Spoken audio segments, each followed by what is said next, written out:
Ce matin-là, Frédéric Pro a rendez-vous à Corbie avec Arlette et Hans Buz.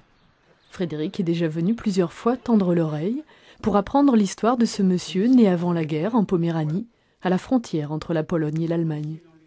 Ça, c'est votre texte. C'est votre vie.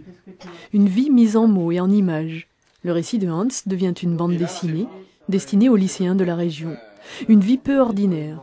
En Poméranie, Hans, adolescent, a vécu la montée du nazisme, le départ vers les camps de concentration de ceux qui s'opposaient à Hitler. Le soir, on avait des réunions avec le chef des jeunesses hitlériennes, il nous parlait du programme nazi, après on le cognait.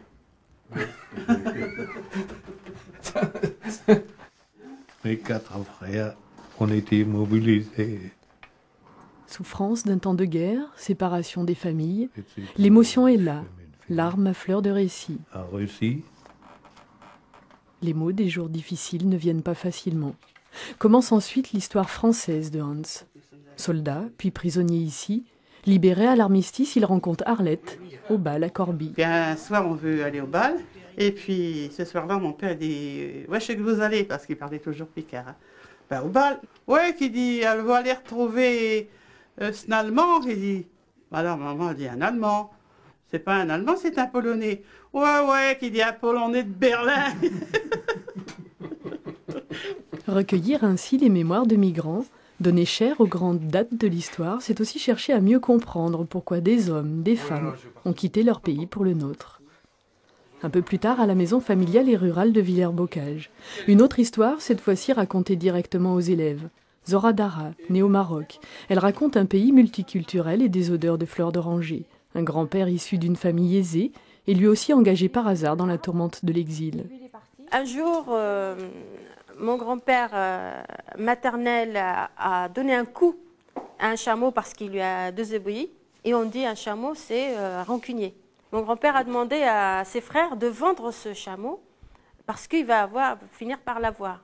Et sa famille n'ont pas voulu se séparer de ce chameau. Il dit, si vous ne voulez pas vous séparer du chameau, vous allez vous séparer de moi. Il est parti et s'est engagé dans l'armée espagnole.